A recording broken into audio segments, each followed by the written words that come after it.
This is groovefm.co.nz. I want to tell you about one of the acts that's playing at the Jazz Festival this year. This is the Wellington Jazz Festival, playing between the 3rd and the 7th of June, and it's in the Wellington area. You can check out the website. This is the first place to go to, jazzfestival.co.nz. My guest tonight is Reuben Bradley. Reuben is behind the wonderful Mantis album, which just about scored him another Tui last year. It was a project set up and dedicated to his friend Drew Menzies.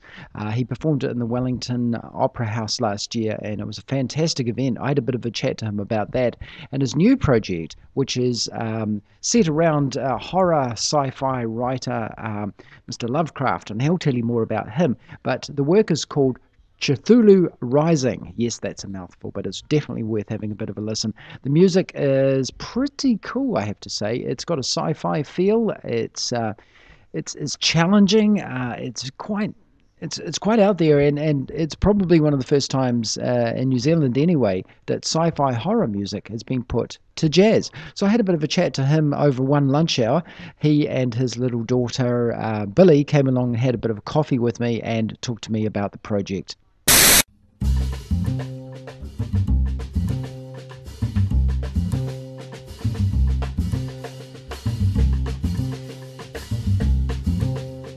I'm with Reuben Bradley, and we're talking about a new album that he's about to release called Cthulhu Rising, which is based on an HP Lovecraft novel.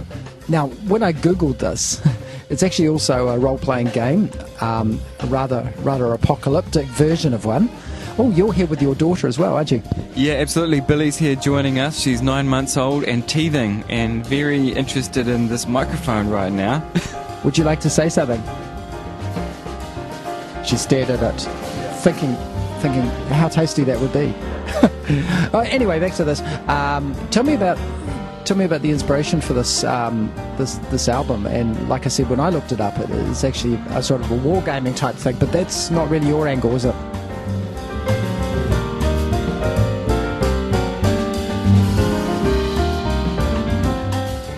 No, so I'm really into an author called HP Lovecraft, and he's written a lot of horror stories, mostly in the 20s, and so they're not scary. They're just kind of all about aliens and mysteries, and they're really cool. But they're all quite dark, and I just thought, man, you know what, these would be really cool transferred into some kind of song or some kind of musical piece.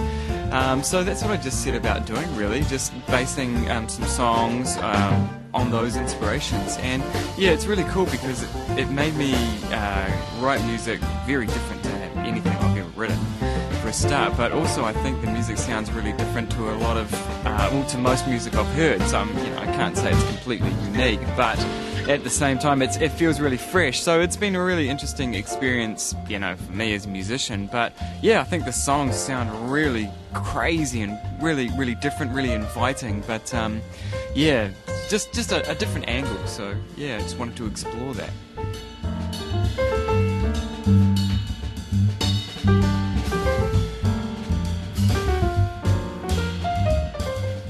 So the sample you sent me, it seemed in a way like a kind of a detective novel in its own sense, and it's sort of made up of a number of different little pieces that kind of roll together like a narrative. That's the impression I got, with a theme going through it. Yeah, absolutely. And basically, when I was looking at the stories that I was kind of transferring into music, that's what really happens. Obviously bits and pieces come in on the stories, different viewpoints. A lot of the HP Lovecraft stories kind of flick back and forth between different time periods. So I guess maybe referencing that. But that's quite cool as well, because it's, almost like dropping in a big sample. It's like we're going, suddenly the music takes a dramatic shift. And, the plot thickens kind of thing.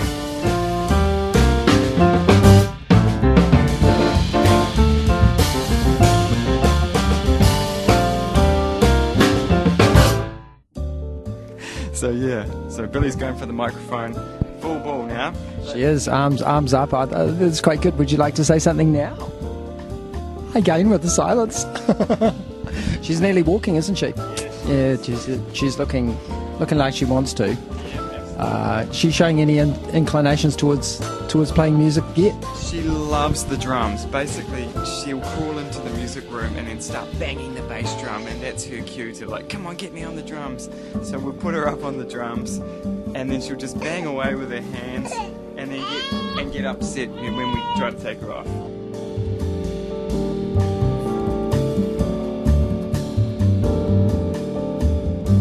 So, when you put together this music and when you perform it live, you're playing as a threesome or as a trio. However, the music I'm hearing recorded, there's digital sounds in there, there's landscapes, there's all sorts of things like that. How does it come together as a stage show? Well, basically, it is music just for the three of us. It's a piano, double bass, and drums. But when we did the recording, I just wanted a few more elements in there. So what you're probably hearing is a lot of Fender Rhodes keyboard that we overdubbed. Not really so much for really important kind of musical pieces, but more for texture and just to give the music a bit of a framework, really. Yeah, but what we do have is that I drop in a lot of voice samples.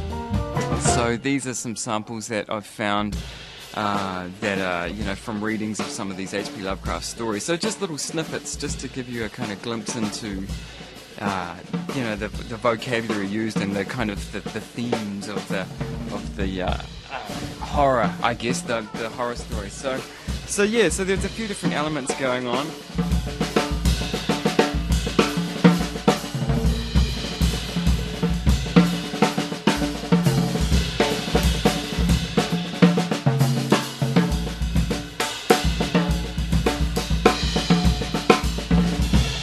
So I can't help thinking that there's also a bit of a tradition now. There's H.G. Wells and there's War of the Worlds, Mike Batten, people like that. Were you sort of channeling that when you were making this? Not specifically, but obviously I know about all those projects, and I thought, yeah, man, that is really cool. If these guys can do it, why can't I do it with jazz? Because it hasn't really been done that much, not with HP Lovecraft anyway. So yeah, I just thought I'd give it a go and see how it turns out. And yeah, it's turned out really great. The music it's not, even though the stories are from the 20s, the music's not from the 20s. The music is very modern, So trying to combine modern jazz music with this kind of horror stuff is, it just came out sounding really different.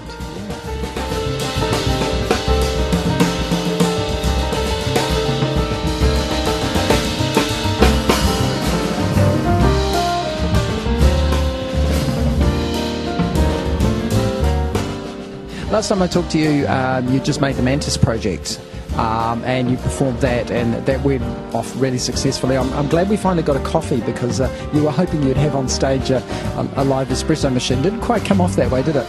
No, sadly there's something that musicians don't think about, but venues think about, which is obviously health and safety, and the problem with boiling hot coffee on stage and the audience coming up for a coffee was a great theory, but it didn't work out for those reasons. A shame, but hey, maybe down the future I can figure out a way to combine fresh espresso and jazz music. I mean, it seems like it's a perfect mix, really.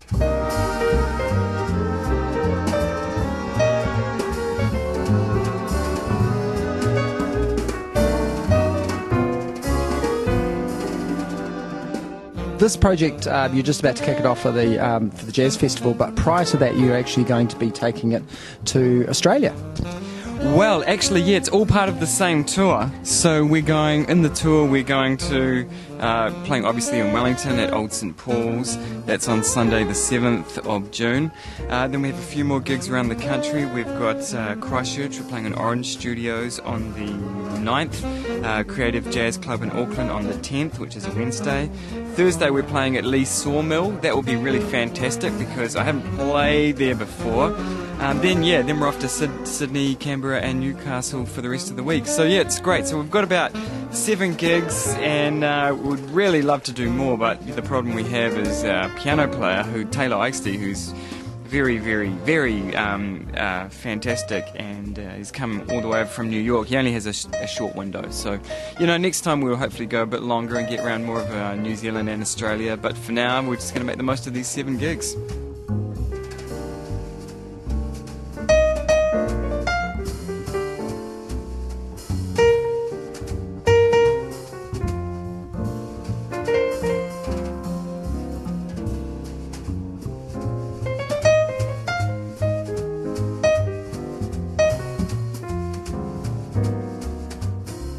quickly tell me about your bandmates and how that relationship came about. Well, Brett Hurst is playing bass on this tour, and Brett and I go way back. We've done some recordings together in the past and other tours. He played a lot on Mantis when we did the live shows. He's a Kiwi, he's from Christchurch, but he's been living in Sydney for the last, 20 years. Anyway, fantastic player. He's played some of the tunes before, so yeah, really awesome to have him involved. Matt Penman was the bass player on the album. Matt Penman's a Kiwi, but he's been living in New York for about 20 years as well. He's a great guy, plays amazing. He's just simply far too busy and expensive to get down to New Zealand at the moment. So that's cool. Great to do the album with him. But on piano we have a guy called Taylor Eichstein. Now Taylor is an American, and he's really just a marvellous contemporary jazz pianist. Has a lot of his own albums which have done really well. He's been nominated for 2 Grammys on those. He's played on Grammy-winning albums, and yeah, he's just honestly, he's a young guy, and he's totally just killing it. He's all over the States, plays with lots of famous people, and yeah. He was lucky, I was lucky enough to get him to do the album, and then just since we recorded it, which was a couple of years ago now, we've just been talking about trying to get together to do this tour, and finally a window's come up in his busy schedule, so we're just jumping on it.